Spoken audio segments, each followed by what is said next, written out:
മിക്കവാറും വെള്ളിയാഴ്ച രാവുകളിലെല്ലാം ആ ഉമ്മേനെ കാണാൻ വരാറുണ്ടായിരുന്നു. വരുമ്പോഴെല്ലാം കയ്യിലെ ചോരപ്പാടുകൾ എന്നെ കാണിക്കും. ഇന്നലെ എന്നെ തവി കൊണ്ടടിച്ചതാണ്, ഇന്നലെ എൻ്റെ കയ്യിൽ ടൈൽസുമായി ചേർത്ത് ഞെരിച്ചതാണ്. എന്നോട് പറയും, ഈമാൻ കിട്ടി മരിക്കാൻ വേണ്ടി ദ്വാരക്ക്. ഒരിക്കലും എന്നോട് ഒരു ആവശ്യം പറഞ്ഞു, ഭർത്താവിനെ ഒന്ന് കണ്ട് ഉപദേശിക്കൂ, ചിലപ്പോൾ നന്നായാലോ. ഉപദേശിക്കാൻ ചെന്ന ഞാൻ ലഭ്യനായി. കാരണം അങ്ങോട്ട് കൊടുക്കുന്ന ഉപദേശത്തേക്കാൾ കൂടുതൽ ഉപദേശം മദ്യലഹരിയിലായിരുന്ന അദ്ദേഹം ഇങ്ങോട്ട് തന്നു. നിരാശനായി ഞാൻ മടങ്ങിയെങ്കിലും 2 മാസം കഴിഞ്ഞപ്പോൾ ഒരു മഗ്‌രിബ് നിസ്കാരത്തിന് തൊട്ടു മുമ്പ് പള്ളിയിൽ വന്നൊരു സഹോദരൻ പറഞ്ഞു, ഉസ്താദിനെ കാണാൻ വേണ്ടി ആരോ പള്ളി കവാടത്തിൽ നിൽക്കുന്നു.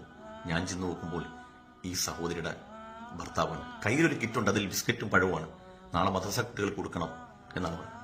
ഞാൻ ചോദിച്ചു, എന്തേ ഒരു മാറ്റം പോലെ എനിക്ക് തോന്നുന്നു. ഉസ്താദെ, ഉസ്താദ് പറഞ്ഞൊന്നും ഞാൻ ഉൾക്കൊണ്ടില്ലെങ്കിലും എന്റെ കൂടെ ഉണ്ടായിരുന്ന, ഒന്നിച്ചിരുന്ന് മദ്യപിക്കുകയും ഒന്നിച്ച് സിനിമക്കൊക്കെ പോരുന്ന ആള് ഗ്യാസ് പൊട്ടിത്തെറിച്ച് മരണപ്പെട്ടു. എനിക്ക് സഹിക്കാൻ വയ്യ. അതുകൊണ്ട് എന്റെ മനസ്സിലൊരു മാറ്റം വേണമെന്ന് ആഗ്രഹിക്കുന്നു.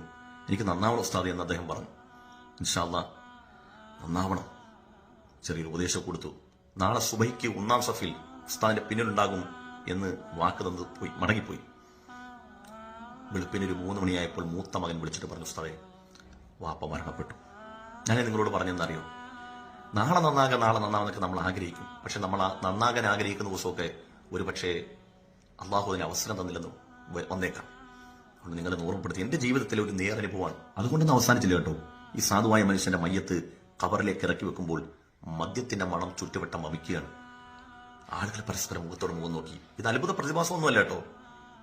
അദ്ദേഹത്തിനോട് ജീവിതകാലത്ത് ഒന്നിച്ചിരുന്ന് മദ്യപിച്ചവർ ചേഴ്സ് പറഞ്ഞ ആളുകളൊക്കെ തന്റെ സുഹൃത്തിനെ അവസാനമായിട്ട് കാണാൻ വേണ്ടി, മരണാനന്തര ചടങ്ങിൽ പങ്കെടുക്കാൻ വേണ്ടി ഖബർസ്ഥാനിൽ വന്നിരിക്കുകയാണ്. മുഴുവൻ ആളുകളും കുടിച്ചുകൊണ്ട്. മരണത്തിലും അദ്ദേഹത്തിന് വിട്ടില്ല. ഇനി മരണാനന്തരം എന്താ സംഭവിക്കാൻ പോകുന്നത്? ഒരു മദ്യപാനി മരിച്ച് ഖബറിലടക്കണേ, എന്നിട്ട് ഖബർ തുറന്നു നീ നോക്കണേ.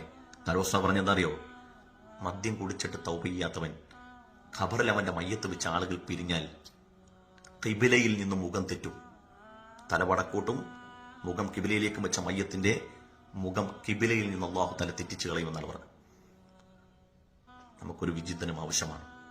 ന്യൂ ഇയറാണ്, ആഘോഷങ്ങളല്ല, ആലോചനകളാണ് വേണ്ടത്.